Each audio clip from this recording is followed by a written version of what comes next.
I'm Evan Arnold. I went to the Cannes Film Festival with Creative Minds in 2011. I'm originally from San Francisco, California. When I first heard about Creative Minds, I was at Biola University, where I went to school, and I saw a poster that said, "Come to Cannes." And I didn't really know what Cannes was, but I was interested in it. Trying to get someone to hire me somewhere wouldn't look good without an internship on it. And then trying to get that first internship would always be the hardest. And so I saw this program, thought it was a great idea. Seriously, like, you were walking on the street and it'd be like Bugatti, Lamborghini, Ferrari. Like, it was insane. It was so stupid. And so I was like, okay, this is crazy. I ended up getting hired by Rogers & Cowan while I was there, which is a PR company. When I was a kid, my father always used to tell me, be the first man on the field, last man off. They only wanted me to be there from, I think, like noon to 6, and I would show up at 11 and stay till like seriously like 2 or 3 in the morning, to the point where they were like pushing me at the door and they're like seriously, go home. Like, we're probably breaking laws for you being here right now. Like, you need to go. And so because of that, people noticed that. And I remember this one lady, everybody had like these little like miniature desks with like these IBM ThinkPads.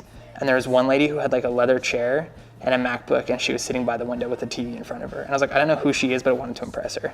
And so I was staying as late as I could. And there came a point where one of the publicists like looked at me and like, Evan, it's 3 a.m., you need to go. And like this lady like peeks her head over the corner and she goes, huh. And like goes back, and I was like, sick, she noticed me. Like, I didn't know who she was, but I was like, she noticed me. And so the day of the Red Granite party like started, and she was saying, we need all the interns to help. This is gonna be a big party. Pharrell opened, Kanye West performed for over an hour and a half. There was like a 30-minute fireworks show. When they were like telling us what to do, like, and kind of like had all like the interns lined up against the wall, and they're like, all right, you're gonna be watching the front door, you're gonna be watching the back door. And this lady, like the old lady who was sitting in a leather chair by the window, and she looks at me and she's like, Evan, you're following me all night long. And I was like, cool. Like, I don't know what that means, but all right. And so like as soon as like she walked, like all the interns were like super jealous of me, and they're just like, are you serious? And I was like, what? And they're like, I can't believe you follow Nikki. I was like, what's Nikki's last name? Like, I don't even know who she is. And they're like, it's Nikki Parker. She's executive vice president of the whole company. And I was like, oh, okay, cool. And so I got to like hang out with Nikki all night, which is great. And like, I mean, we would walk in and like Leonardo DiCaprio walked in, and like, Evan, we need you to take him to VIP, or like Jamie Foxx walked in, Evan, take him to VIP. So it's like kind of like getting that exchange.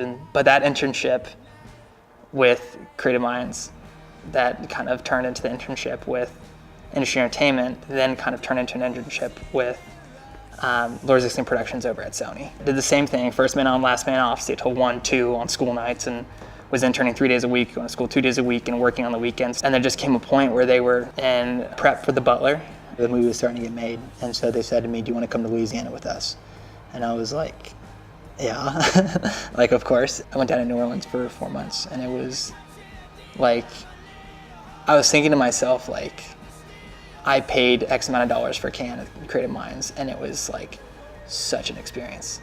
And I was thinking to myself, like, New Orleans and The Butler, I can't believe I'm actually getting paid for this. Like, it was weird. Only being on like a student film set and going to like The Butler where there's 200 people and like guns going off, days where they were spending $1 million a day. I was like, oh my gosh, this is like real. I think seeing a lot of the performances was fantastic.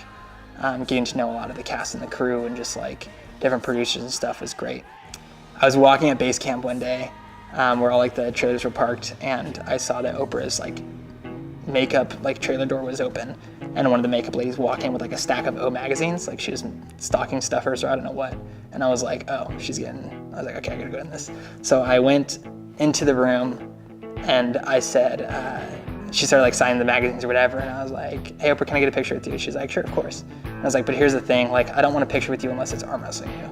And she's like, seriously? And I was like, yeah. And she's like, all right, let's do it. And so she like actually like threw down, and she like got on there, and like we posed for the picture, but she actually was like trying to like take me down. And I was like, okay, now, because Oprah's like, I'm gonna be gentlemanly here and like let her win. But it was still like, she actually went for it, which is crazy. And so from that point on, I got on this weird obsession of like arm wrestling people.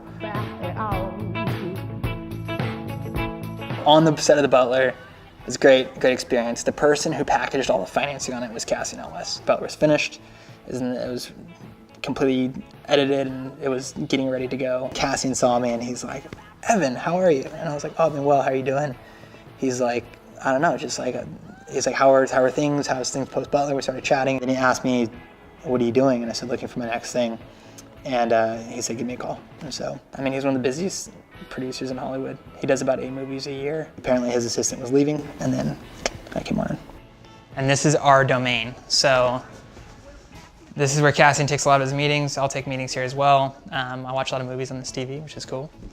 Yeah, he has like this habit of not unwrapping his posters and hanging them. I don't know why, but I think it's actually kind of baller, where it's like, I got too many to hang, which is kind of cool. I don't think that's what he's getting at, but I don't know. I feel like he's got a lot of cool things around here. Working with him has been cool. It's been exciting just to be a part of it, and Cassian's company is Cassian and me, and that's it. And we share an office, and we stare at each other all day, and he's a super approachable guy. He's at the point in his life right now where he wants to teach people. And so just being a part of that is super cool. So Cassian made me an associate producer on Elvis and Nixon. And I'm happy and I'm excited, and it's my first producer credit. But do I think that really makes me a producer? Like, I don't think so. I think I still have a lot of work ahead of me. You can't be afraid to take risks. Everything starts with a first step, and I think that in the film business, my first step was Creative Minds.